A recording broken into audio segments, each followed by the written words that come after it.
Hello everyone, welcome to my YouTube channel. You are watching SP Education TV. So today I am going to discuss introductory part topics which are important. So today I am going to discuss weather, spending time with others and sky topics. So let's start. So first question is, what kind of weather do you like the most? कौन सा weather है, किस तरह का weather है जो आपको पसंद है? तो आप इसका आंसर कर सकते हो well I love cool weather. मुझे कूल वेदर पसंद है when there is neither too hot nor too cold.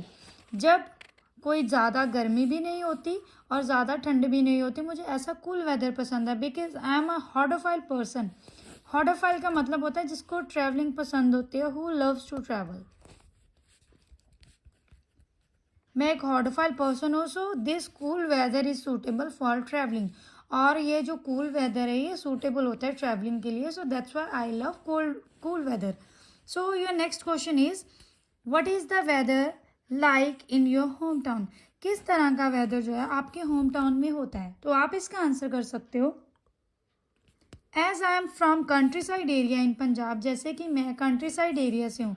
Country side area की जगह पे आप रूरल एरिया भी बोल सकते हो कि जैसे मैं कंट्री साइड एरिया से हूँ जो पंजाब में है. So it's quite common to see cold and hot weather according to the 4 season. So ये बहुत ही कॉमन है यहाँ पे कोल्ड वेदर और हॉट वेदर देखना अकॉर्डिंग टू 4 सीजन के अलग अलग सीजन के बिहाफ पे. सो उससे नेक्स्ट थर्ड क्वेश्चन करते हैं. Do you like the weather in your home town? क्या आपको वेदर पसंद है जो आपके होम टाउन में होता है? तो आप आंसर कर सकते हो डेफिनेटली. हाँ, डेफिनेटली का मतलब होता है जी बिल्कुल. I love the weather of my locality. मुझे अपनी लोकेलिटी का वेदर पसंद है. Locality mean home town. Because winter and summer season are the part and parcel of life. क्योंकि विंटर और जो समर सीजन है ये एक तरह का पार्ट एंड पार्सल है लाइफ का. कभी विंटर होती है, कभी ठंड होती है. So I just enjoy it. तो मुझे पसंद है जैसा भी वेदर मेरे होम टाउन में होता है. सो उससे नेक्स्ट क्वेश्चन है, डू यू प्रेफर ड्राई और वेट वेदर? आप किस वेट को जो वेदर है उसको पसंद करते हो, ड्राई को या वेट को? तो आप बोल सकते हो वेल ऑनेस्टली स्पीकिंग, सही में बता रहा हूँ, आई प्रेफर ड्राई वेदर. मुझे ड्राई वेदर ज़्यादा पसंद है because I am a student. So it's quite easy for me to commute in dry weather rather than wet. जैसे कि मैं एक स्टूडेंट हूँ तो मेरे लिए बहुत ज़्यादा आसान होता है. सो जहाँ आप ये बोल सकते हो it's quite convenient. It's quite convenient for me to commute. Commute का मतलब होता है आना जाना in dry weather rather than wet. जबकि मुझे आसानी होती है कहीं पे आने जाने में क्योंकि मैं स्टूडेंट हूँ, मुझे स्कूल जाना पड़ता है, ट्यूशन जाना पड़ता है. तो ड्राई वेदर में मेरे लिए बहुत आसान रहता है जो कि वेट वेदर में नहीं होता. सो ये थे हमारे 4 क्वेश्चन हमारे वेदर टॉपिक के रिगार्डिंग. सो अब हम करते हैं second topic, spending time with others. First question is, do you like talking with people? क्या आपको लोगों के साथ बातचीत करना पसंद है? तो आप इसका आंसर कर सकते हो. ऑफकोर्स का मतलब होता है हाँ. आई लव, यस मुझे पसंद है. Because I am a gregarious as well as garrulous person. क्योंकि मैं एक ग्रीगेरियस पर्सन हूँ. ग्रीगेरियस का मतलब होता है सोशलेबल. एक्सट्रोवर्ट भी आप इसकी जगह पे बोल सकते हो कि मैं एक एक्सट्रोवर्ट पर्सन हूँ या सोशलेबल पर्सन हूँ. As well as garrulous. Garrulous का मतलब होता है टॉकेटिव, कि जिसको बातें करना बहुत पसंद आता है. आप बोल सकते हैं well I am a gregarious as well as garrulous person. So talking with others act as a stress buster activity for me. So बातचीत करना लोगों के साथ मेरे लिए एक तरह से स्ट्रेस बस्टर एक्टिविटी है and I really enjoyed it. और मैं उसे एन्जॉय भी करता हूँ.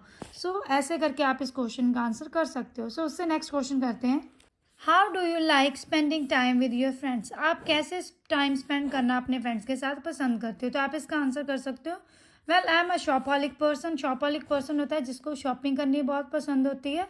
सो whenever I have a लेयर टाइम, जब भी मेरे पास फ्री टाइम होता है, I usually go for shopping with my kids and kids और पीर्स. सो यूजली मैं शॉपिंग के लिए जाता हूँ अपने पीर्स के साथ. पीर्स मतलब फ्रेंड्स के साथ या कजिन्स वगैरह के साथ. अगर फ्रेंड्स की बात कर रहे हो तो आप फ्रेंड्स बोल सकते हो. अपार्ट फ्रॉम दिस, इसके अलावा I play outdoor games with them. मैं उनके साथ आउटडोर गेम्स जो है वो भी खेलता हूँ.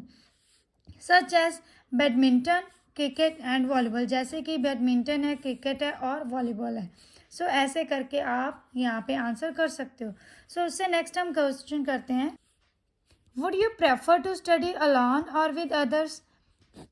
आप प्रेफर करते हो कि अलॉन स्टडी करना या किसी के साथ स्टडी करना? तो आप इसका आंसर कर सकते हो honestly speaking I love group studies या ग्रुप स्टडी. सच्ची में मुझे क्या है, ग्रुप स्टडी पसंद है. बिकॉज विद दिस, इसके साथ क्या होता है, I can get vast variety of ideas regarding any concept which enhance my knowledge. इसके साथ क्या होता है कि मुझे अलग, वास्ट का मतलब होता है वाइड वैरायटी मिल जाती है अलग अलग आइडियाज़ की किसी कॉन्सेप्ट के लिए, कि हर किसी का अलग आइडिया होता है. तो मुझे अलग अलग आइडियाज़ मिल जाते हैं जो मेरी नॉलेज है उसको बढ़ाते हैं. इन्हांस का मतलब होता है इंक्रीज करना. सो ऐसे करके आप इस क्वेश्चन का आंसर कर सकते हो. जैसे कि आपको पता है कि हमने इंट्रोडक्टरी पार्ट का जो भी आंसर होगा वो हमने 2 से 3 लाइन्स में देना होता है. सो ऐसे करके आप उसको शॉर्टकट आंसर कर सकते हो. जस्ट जो क्वेश्चन पूछा है उसको येस और नो में आंसर करके देन थोड़ा सा उसको रिफ्रेश करके उसके साथ रीज़न दे दो कि वाई क्यों पसंद है. तो वो भी साइड बाय साइड ही दे दो ताकि एग्जामिनर को ये मौका ना मिल सके कि वो आपको वाई का क्वेश्चन करे. सो उससे नेक्स्ट हम करते हैं. Do you remember a time you need to cooperate with others? क्या आपको टाइम याद है कोई जब आपको किसी के साथ कॉपरेट करना पड़ा था? तो आप बोल सकते हो of course I always offer helping hand to my near and dear ones. मैं अक्सर ही दूसरों की मदद करता हूँ, जो मेरे नियर एंड डियर वंस होते हैं, कॉपरेट करता रहता हूँ. आई विवरली रिमेंबर, रिमेंबर की जगह पे आप रेमिनेंस भी बोल सकते हो, क्योंकि यहाँ पे रिमेंबर वर्ड जो है वो क्वेश्चन में भी आया. तो आप बोल सकते हैं vividly reminisce. In 12th standard I did a project work with my friends which was quite fantabulous या फेबुलस. मैंने एक प्रोजेक्ट वर्क किया था जब जो मैंने अपने फ्रेंड के साथ किया था, तो वो बहुत ही अच्छा था. तो उस टाइम पे मुझे कॉपरेट करना पड़ा था. तो आप बोल सकते हो this was the time when I had to cooperate with my friends. So ऐसे करके आप इस क्वेश्चन का आंसर कर सकते हो. सो ये था हमारा second topic, spending time with others. So अगर आप मेरे चैनल पे न्यू आए तो प्लीज़ मेरे चैनल को सब्सक्राइब कर लीजिए और press the bell icon too, ताकि जब भी मैं ऐसी वीडियोस अपलोड करूं आपको नोटिफिकेशन मिल सके. सो अब हम करते हैं हमारा topic 3, sky. First question is do you like to see the sky? क्या आपको स्काई देखना पसंद है, आसमान देखना पसंद है? तो आप बोल सकते हो सचमुच मुझे पसंद है. इंडीड, इंडीड का मतलब होता है सचमुच. I really love to gaze the sky, मुझे पसंद है उसको देखना. गेज का मतलब होता है लंबे समय तक जो है आसमान को देखना. तो मुझे पसंद है आसमान को देखना. Specially birds flying in the sky give the wings to my aspirations and I feel rejuvenated. Specially क्या बात है कि जो बर्ड्स फ्लाई कर रहे होते हैं स्काई में, वो मेरे सपनों को एक तरह से विंग्स देते हैं, सपनों को उड़ान देते हैं, पंख देते हैं. एस्पिरेशन मतलब गोल्स. एंड मुझे एक तरह से मैं एनर्जी से भर जाता हूँ. आई फील रिफ्रेश्ड और रीयूविनेटेड. रीयूविनेटेड मतलब री इनर्जेटिक. मैं फिर से एनर्जी से भर जाता हूँ. सो ऐसे करके आप इस क्वेश्चन का आंसर कर सकते हो. So second question is how about star? Star के बारे में आपका क्या कहना है? तो आप बोल सकते हो definitely I also love to see the stars. मुझे स्टार्स देखने भी पसंद है. As I am from countryside area so environment is free from pollution and hustle and bustle of city life. जैसे कि मैं कंट्री साइड एरिया से हूँ, सो इन्वायरमेंट जो है वो पोल्यूशन से फ्री है और वहाँ पे किसी तरह की हसल एंड बसल भी नहीं है जैसे सिटी लाइफ में होती है. रिजल्टेंटली क्या होता है, to see star at night really relax my mind because the environment is quite serene. Resultantly कि जो नाइट में स्टार्स को देखना मेरे माइंड को एक तरह से रिलैक्स कर देते हैं, क्योंकि इन्वायरमेंट जो है वो काफ़ी सीरीन होता है. सीरीन का मतलब आप बोल सकते हो काम and peaceful. So third question is do you know something about star? क्या आपको स्टार्स के बारे में कुछ पता है?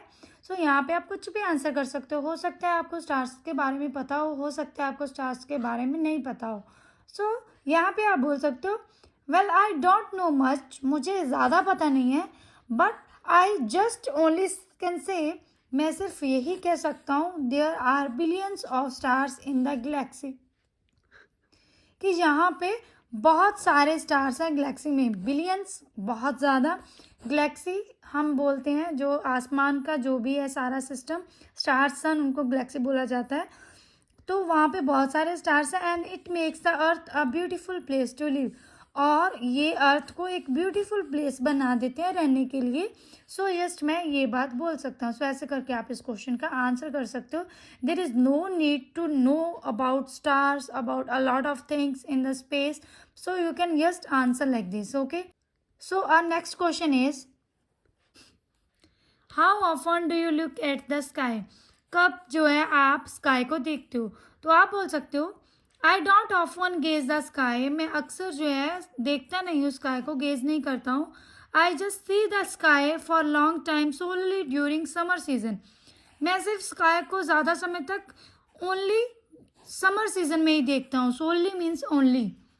When I usually prefer to sleep on the top of the roof, जब मैं जो है प्रेफर करता हूँ सोना रूफ पे समर सीजन में, देन ही मैं मोस्टली जो है स्काई को लंबे समय तक के लिए देखता हूँ। सो ऐसे करके आप इस क्वेश्चन का आंसर कर सकते हो। Next question is, can you see the moon and stars at night where you live?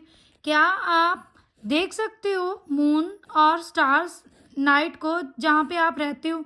तो आप बोल सकते हो of course, as I earlier mention, जैसे मैंने पहले भी बताया है, I am from rural area, मैं रूरल एरिया से हूँ। सो ड्यूरिंग नाइट को stars and moon are clearly visible because of pollution free environment. जो स्टार्स और मून है वो क्लियरली विजिबल होता है क्योंकि जो रूरल एरिया है, जहाँ कंट्री साइड एरिया है, वहाँ पे जो है इन्वायरमेंट पोल्यूशन फ्री होता है। So that's why. Next question is, do you want to live on other planets? क्या आप रहना चाहते हो किसी अदर प्लैनेट पे? तो आप बोल सकते हो नो आई डोंट, मुझे नहीं रहना है, मैं नहीं चाहता हूँ। बिकॉज आई डीम दैट, क्योंकि मैं सोचता हूँ, डीम मतलब think, it would be quite arduous to survive on another planet. Quite मतलब डिफ़िकल्ट, मुझे लगता है कि ये बहुत ही ज़्यादा डिफ़िकल्ट होगा किसी अनदर जो प्लैनेट है उस पर सर्वाइव करना। And still now it's out of question for living being, और अभी तक तो ये एक तरह से इम्पॉसिबल जो है वो थिंग है। आउट ऑफ क्वेश्चन हमारे यहाँ पे इडियम है जिसका मतलब होता है इम्पॉसिबल, कि अभी तक तो ये इम्पॉसिबल है लिविंग बींग्स के लिए कि किसी अनदर प्लैनेट पे रहना। So I don't want to live on another planet, so इसलिए मैं किसी अनदर प्लैनेट पे नहीं रहना चाहता हूँ। सो ऐसे करके आप इस क्वेश्चन का आंसर जो है वो कर सकते हो। सो ये थे हमारे आज के 3 टॉपिक्स जो इंट्रोडक्टरी पार्ट के हैं। होप है कि आपको सारा कुछ अच्छे से समझ आया होगा। मैंने बहुत सिंपल वे में इनको आंसर करने की ट्राई किया है। तो आप मुझे कमेंट बॉक्स में ज़रूर बताइएगा कि नेक्स्ट टाइम जो इंट्रोडक्टरी पार्ट के कौन से टॉपिक है वो मैं अपलोड करूँ, ताकि वो भी मैं वीडियो जल्दी से जल्दी अपलोड कर सकूँ। So please comment below my video. Thank you so much, have a nice day.